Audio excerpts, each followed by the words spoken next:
Assalamualaikum dan selamat sejahtera murid-murid. Pada video kali ini, cikgu akan membawakan tajuk Raikan Budaya Kita. Jom belajar dengan Cikgu Radin. Untuk video kali ini, murid-murid boleh rujuk muka surat 88 dan 89 buku teks Bahasa Melayu tahun 5. Aktiviti pembelajaran pada hari ini ialah 1. Membaca maklumat. 2. Memahami maksud tersurat dan tersirat. Dan 3. Memberikan respons.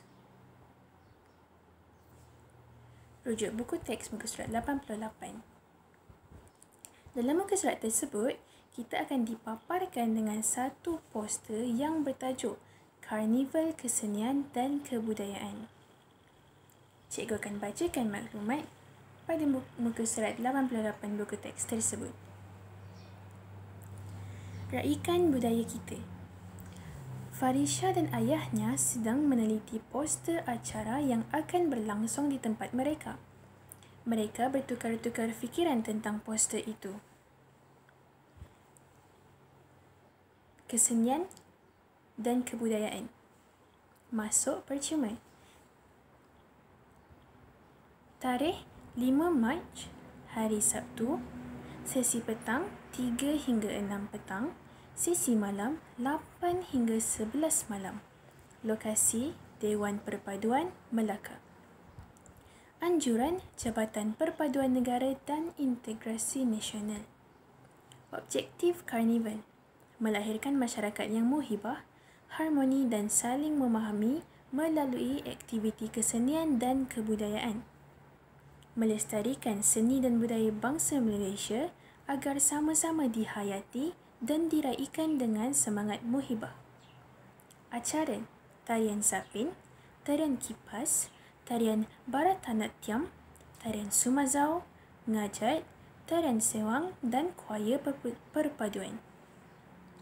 Pameran pelbagai agensi kerajaan dan kempen menderma darah. Acara khas: pemilihan penonton muhibah. Syarat: penonton mesti hadir dalam kumpulan pelbagai kaum dan berpakaian tradisional. Hadiah misteri menanti anda. Baiklah murid-murid, berdasarkan poster tadi, kita hendaklah menyatakan maklumat tersurat dan tersirat. Tapi apakah maksud maklumat tersurat dan tersirat itu? Maklumat tersurat bermaksud maklumat yang terdapat dalam bahan. Dalam konteks ini, maklumat tersurat ialah apa yang tertulis dalam poster tadi. Maklumat tersurat juga boleh dibaca atau nampak secara jelas. Pelbagai maklumat kan yang kita telah baca pada poster tadi. Contohnya tarikh, tempat, objektif dan acara-acara yang akan berjalan. Maklumat tersirat pula ialah maklumat yang tidak terdapat dalam bahan. Ia merupakan maksud tersembunyi dalam bahan yang kita perlu fikir sendiri. Selalunya maklumat tersirat adalah punca, kesan, kebaikan atau manfaat sesuatu maklumat. Baiklah, berdasarkan poster tadi, mari kita senaraikan maklumat tersurat. Maklumat tersurat. Tajuk program itu adalah Karnival Kesenian dan Kebudayaan. Seterusnya, maklumat tersurat kedua ialah hari, masa dan tempat program, iaitu hari Sabtu, masa sesi petang dan sesi malam serta lokasi yang dijalankan di Dewan Perpaduan. Seterusnya ialah acara-acara tarian dan persembahan. Kemudian, pameran pelbagai agensi kerajaan dan kempen menderma darah. Dan akhir sekali, acara khas iaitu pemilihan penonton muhibah.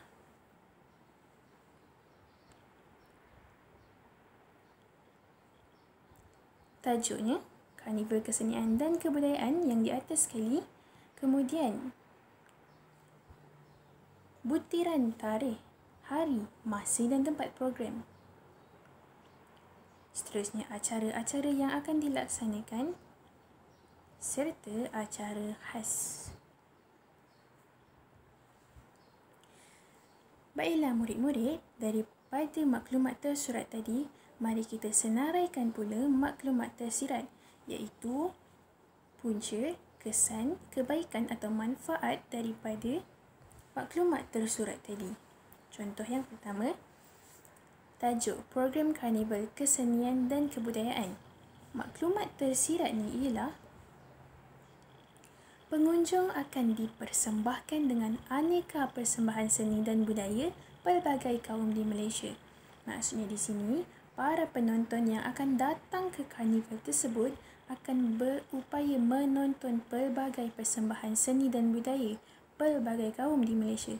Contohnya persembahan tarian, tarian zapin, tarian kipas, tarian Bharatanatyam, Sumazau, tarian ngajat dan sebagainya. Tarian-tarian ini menunjukkan kepelbagaian kaum di Malaysia. Contohnya kaum Melayu, kaum Cina, India, kaum Iban dan kaum Kadazan Dusun serta kaum-kaum lain yang terdapat di serata Malaysia. Maklumat tersurat kedua, hari, masa dan tempat program. Maklumat tersirat yang kita boleh dapat daripada hari, masa dan tempat program ialah pemilihan hari, masa dan tempat program itu sesuai kerana hari cuti hujung minggu dan tempat yang dipilih luas dan lapang. Berdasarkan poster tadi, kita boleh tengok hari yang dipilih ialah hari Sabtu. Hari Sabtu merupakan hari cuti hujung minggu yang kebanyakan ibu bapa tidak bekerja dan murid-murid juga tidak bersekolah. Oleh itu, mereka boleh melapangkan masa untuk mengunjungi karnival kesenian dan kebudayaan tersebut. Tempat yang dipilih juga iaitu Dewan Perpaduan merupakan tempat yang luas dan lapang untuk menjalankan persembahan serta menempatkan penonton yang ramai. Seterusnya, acara-acara tarian dan persembahan. Maklumat tersirat di sebalik acara tarian dan persembahan ialah menarik dan menampilkan budaya pelbagai kaum di Malaysia. Melalui acara-acara tarian dan persembahan, para pengunjung dapat mengenali kepelbagaian dan keunikan budaya pelbagai kaum. Contohnya, para pengunjung yang tidak pernah melihat tarian kaum India dapat mengenali dan mengamati keindahan dan keistimewaan tarian kaum India pada karnival tersebut. Seterusnya, pameran pelbagai agensi kerajaan dan kempen menderma darah.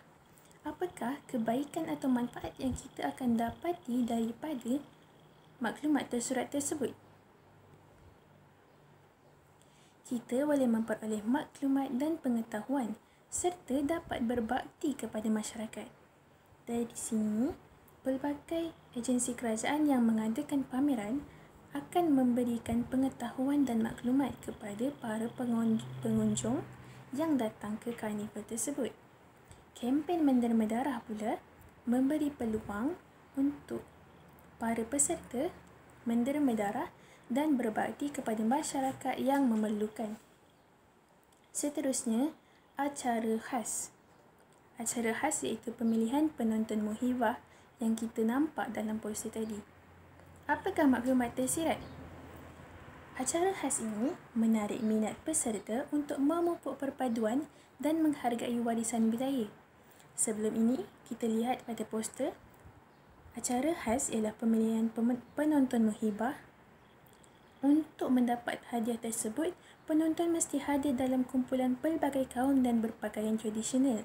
Dari itu, kita akan menarik minat peserta untuk hadir dalam kelompok yang pelbagai kaum yang berkenalan dengan rakan pelbagai bangsa serta memakai pakaian tradisional. Melalui langkah itu, kita dapat memupuk minat dan semangat perpaduan dalam kalangan peserta. Pada muka surat 89 buku teks, kita akan dipaparkan dengan peta bergambar. Peta bergambar ini kita boleh tengok pelbagai aktiviti dan suasana dalam hari karnival. Contohnya gambar pertama, gambar tarian di atas pentas serta ramai penonton yang duduk di bawahnya sambil menonton tarian tersebut. Itu merupakan persembahan kebudayaan. Persembahan kebudayaan itu boleh dilaksanakan dalam bentuk tarian ataupun dalam poster tadi kita boleh tengok choir perpaduan. Seterusnya gambar kedua, gambar ramai penonton sedang bertepuk tangan melihat persembahan tersebut. Itu menandakan penonton yang ramai dan pelbagai kaum. Kita boleh tengok para penonton memakai baju tradisional kaum masing-masing seperti baju kurung, baju tradisional kaum India dan sebagainya.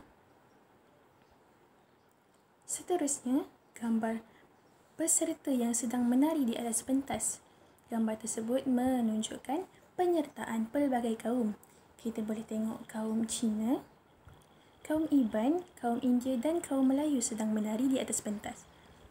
Seterusnya, gambar terakhir, gambar para penari sedang mengangkat piala kemenangan di atas pentas dan para penonton sedang mengambil gambar untuk situasi tersebut. Gambar tersebut menunjukkan kerjasama pasukan memupuk perpaduan. Seterusnya, Farisha dan ayahnya yang sedang berbincang mengenai poster tersebut sedang duduk di ruang tamu. Mari kita baca perbualan mereka. Apakah jangkaan kamu tentang respons pengunjung karnival kelak, Farisha? Pada jangkaan saya, sambutan pengunjung, murid-murid, pada perbualan ini kita dapati dialog perbualan Farisha adalah tidak lengkap. Mari kita baca dialog seterusnya dan melengkapkan perbualan ini pada akhir pengajaran nanti. Seterusnya, ayahnya bertanya, pada pendapat kamu, apakah faedah yang kita peroleh daripada karnival itu? Farisha menjawab, pada pendapat saya, banyak faedah yang kita peroleh. Baiklah murid-murid, mari kita lengkapkan ayat perbualan Farisha. Berdasarkan gambar yang kita tonton tadi, kita boleh jangka pelbagai kaum peserta penonton akan datang untuk memeriahkan karnival tersebut. Maka dari itu, kita boleh lengkapkan ayat Farisha dengan sambungan tersebut. Pada jangkaan saya, sambutan pengunjung sangat meriah kerana banyak acara menarik diadakan. Kemudian, ayat perbualan Farisha yang kedua. Pada pendapat saya, banyak faedah yang kita peroleh. Faedah apa yang kita akan peroleh jika mengikuti karnival tersebut? Kita boleh berkenalan dengan rakan yang pelbagai kaum. Contohnya, bila kita datang ramai-ramai dekat karnival tersebut, kita boleh jumpa pelbagai orang daripada pelbagai kaum yang kita boleh berkenalan dan buat jadi kawan. Maka dari itu, sambungan ayat perbualan Farisha ialah, pada pendapat saya, banyak faedah yang kita peroleh seperti dapat berkenalan dengan rakan pelbagai kaum dan menonton persembahan budaya pelbagai kaum. Baiklah murid-murid, itu sahaja aktiviti pembelajaran hari ini. Kita telah membaca maklumat, memahami maksud tersurat dan tersirat dalam poster serta memberikan respons berdasarkan maklumat yang kita dapati. Itu sahaja pengajaran pada video kali ini. Sekian, terima kasih.